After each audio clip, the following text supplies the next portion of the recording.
Hi, my name is Tamia. I'm a student physical therapist assistant, and today I'm going to be going over my professionalism and ethics PowerPoint with you guys. So, in this PowerPoint, I'm going to cover what professionalism and ethics means to me and my experience, as well as an APTA definition of professionalism, as well as some APTA core values that I shows that really stuck out to me. I'm also going to be reviewing my own personal cultural competency assessment, as well as things that I feel like I have my strengths in, as well as my weaknesses. And then lastly, I'm going to go ahead and talk about a culture and slash religion that I decided to research some more of, and then also I interviewed one of my close friends to kind of get some more insight on that as it relates to ethics. So we'll go ahead and get started. So next slide, what is professionalism? So according to the APTA, professionalism is defined as the conduct, values, and behaviors that characterize a person or a profession. So professionalism is an aspect and a value that can be utilized in many different scopes. So it can be professionalism in a personal sense, it could be at work, it could be in the classroom, it could be how you represent your profession as a whole. So what we kind of went over in class is just talking about how professionalism is how you kind of keep your core values and how you display yourself as a person, as a clinician, and as a professional. So that's just kind of a rundown of professionalism in general. So getting into my self-assessment. So we did this in class and I thought it was very interesting. So we're going to start off with cultural destructiveness. So I put that I can describe how cultures that are different from mine are negated, disparaged, or purged, and how some specific cultures may be underrepresented, and which can lead to them in turn being misunderstood in the professional setting. This is something that I have seen in my place of work, or just in general in the workplace. There are certain cultures here in the Central Valley that aren't as prominent, and therefore people don't have that much education and understanding on it. So that kind of translates into the professional world. A lot of times if people don't have an understanding of something, or someone and where they come from, then that can kind of lead to misconstrued judgment in the workplace. Cultural incapacity. So I put that I can describe how my personal cultural values can be elevated and how cultures that are different than mine can be suppressed. So to me, it is important to be aware of cultural privilege in the workplace. So kind of going hand in hand with the cultural destructiveness, just being aware and having that self-awareness of thinking, hey, maybe my culture is more understood in the workplace rather than this person, therefore it's represented at a greater level than this person, and just being aware of that, and just not being blind to it. So the continuum and indicators. Oh, this is just a continuum of my assessment. So cultural blindness, what I kind of talked about earlier. So this is something that I put that I can work on. So better describing how I can act to not see differences among cultures and to not recognize differences. It's important to be aware of other cultures in order to give each patient the best care possible while respecting cultural values. So while I do feel like I do kind of have a good understanding of differences amongst cultures, I do think that I can do a better job at actually putting it into action when I see this type of stuff going on in the workplace. And then cultural pre-competence, I put that I can improve upon my pursuit of knowledge, experience, and understanding of other cultures. So again, I am aware that there are other cultures out there and how some are more represented than others, but I think that this is always going to be something that I am going to be able to improve on, because there's more out there that you don't know about regarding cultures, and the more that you educate yourself and become more understanding of someone's cultural beliefs and values, then the better treatment and better connection between clinician and patient or coworkers that you can make with the people. So the continuing, okay, so more. Cultural competence. So I can describe my use of the essential elements as standards for adapting my behavior, valuing diversity rather than tolerating diversity. So this is one that I felt like I was pretty strong in. All of these I feel like I can improve on and just continue to grow in, but I feel pretty confident in this one. I am aware of other people's cultures, and I do value the diversity because I think that diversity brings a special aspect, and it just helps all of us grow and be able to connect with one another in different ways. And then cultural proficiency, I can describe my effective experiences in a variety of cultural settings and advocate for those that are underrepresented or misrepresented. I think that's a big one because especially the misrepresented cultures, because a lot of times if the vast majority of people are not educated on or knowledgeable of a certain culture, it can be misrepresented, and if you don't know any better or know the actuality of that culture, then it's easy to believe a misrepresentation, and that's just not fair to those individuals. And just continuous learning about other cultures and values. So it's just going to be a continuous cycle of learning about other people and where they come from and how they do things. It just makes for a better working environment and a better, safer environment for your patients.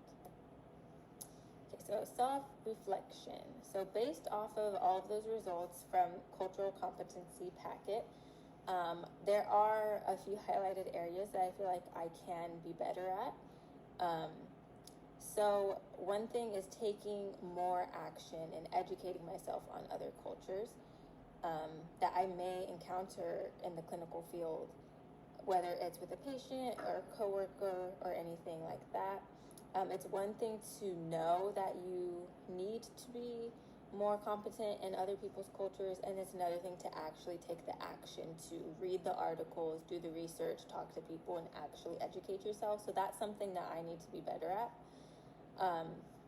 And then I'm aware of certain aspects of cultural and identity-based competencies, but I can always broaden my level of education. So there's always more to learn, more to know, to better understand your patients and to give them the best treatment and create the safest space as possible. Because if you imagine, say you have a patient from a different culture and they realize that you've taken the time to maybe learn their culture or learn some aspects of their language to better communicate with them, that's just going to create a better clinician-patient relationship, and it could get better results out of your patient at the end of the day and just make them feel appreciated. Let's see. So another thing is being more confident in speaking out and advocating for others. So this is a big one for me because I feel like I need to be better at being more outspoken when it comes to advocating for others, especially in the future when it comes to my patients or coworkers that I see maybe being misrepresented or underrepresented culturally. That's something that I would really like to be able to do for others as well as myself. And then some cultures that I'm interested in learning about is the Sikh community. So that's one that I'm interested in learning about and that I will talk about later on in my PowerPoint. I have a really good friend. We've been friends for a long time, and she is part of that religion, and she is part of the Punjabi culture. So those two kind of go hand in hand. So I'll kind of go more into that. Also, at the clinic that I do work at currently, we have had a good handful of patients from that same culture, and it would just be nice to be able to learn a little bit more about their culture. Let's see, APTA core values. So here's just a slide kind of briefly going over the APTA core values. So we went over this a lot in class, and it's just important to emphasize this when working with patients and in the workspace to kind of make sure we're keeping these values at the forefront in everything we do with our patients.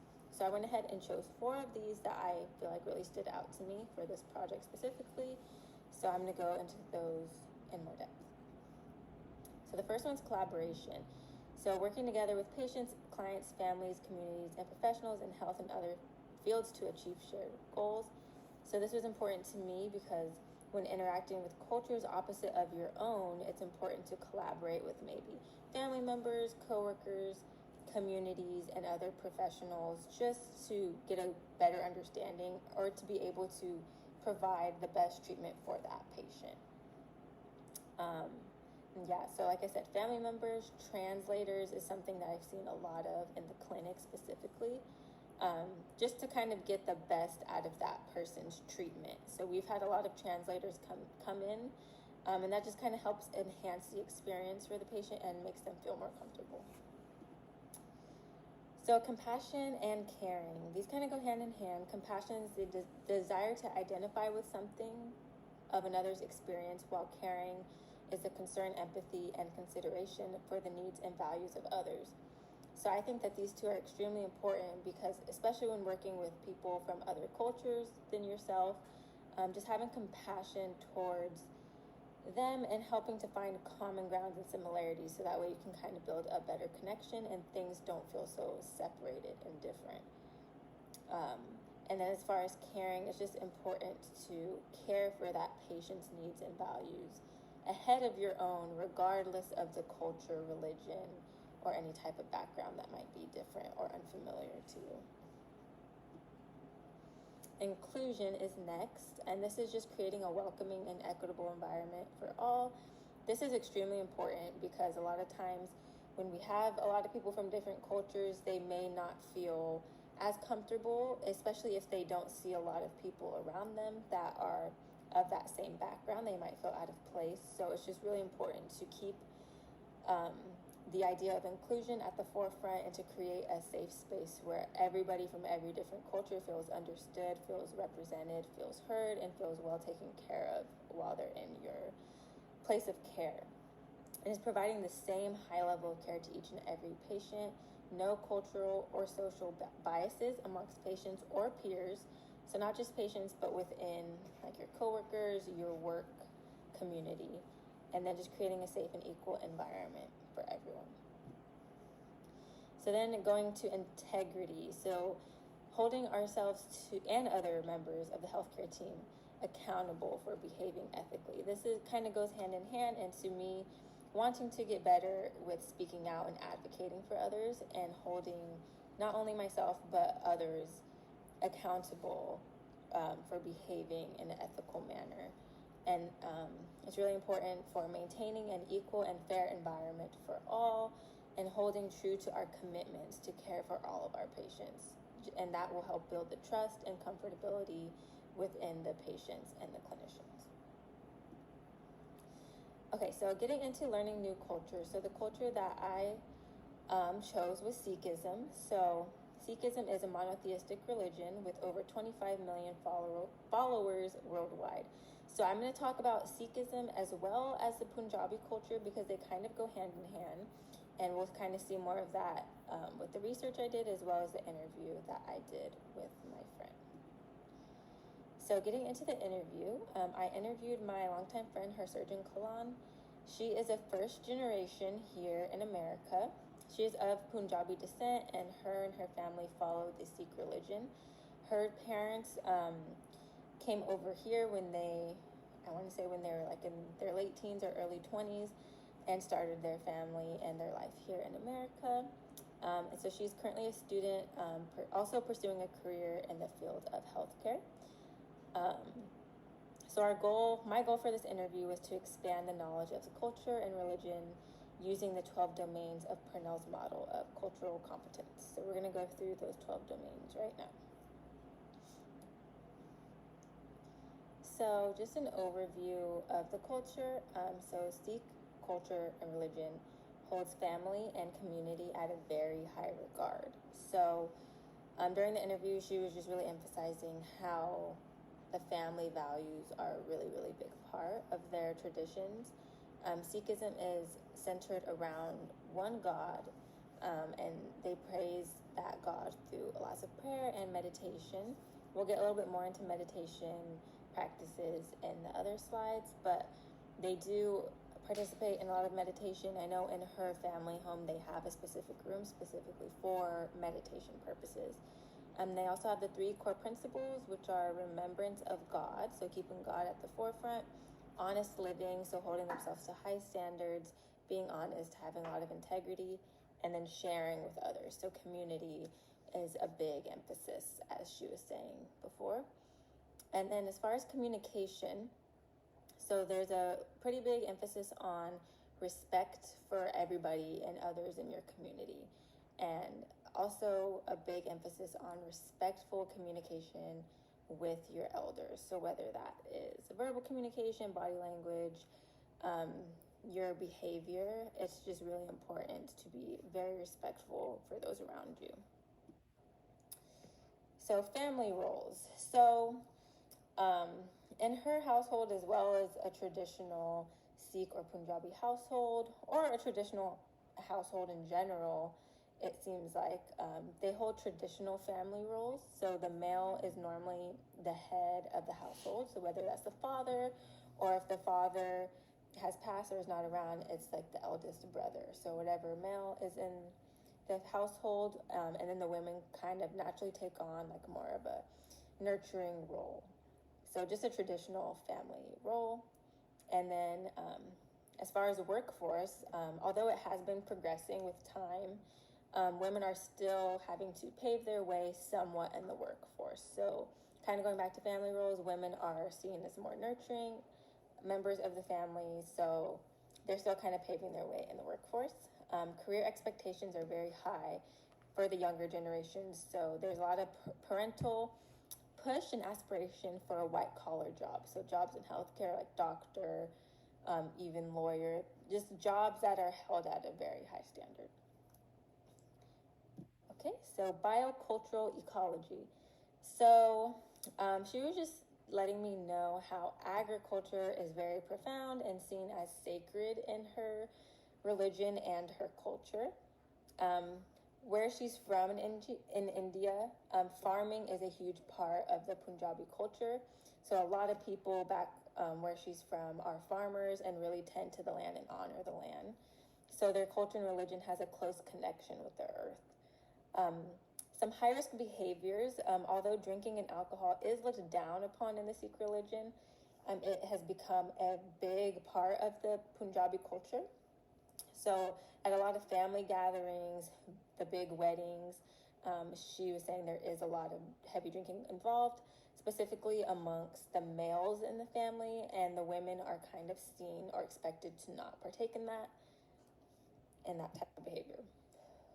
Okay, nutrition. So there's a big emphasis on holistic health. Vegetarianism is popular. I want to say her mom is vegetarian, so she doesn't eat any meat. That is popular in the Sikh religion, but it is not mandatory. So you don't have to be vegetarian, but there is a big compassion for animals and the earth, so it is very popular for someone to be vegetarian. And as far as pregnancy, there are no specific traditions or rituals that she told me about for pregnancy, but pregnancy and parenting in general is seen as very sacred, and it is to be taken very seriously. Death rituals. So this is pretty interesting. So it is not something that is seen to be feared in the Sikh religion and culture.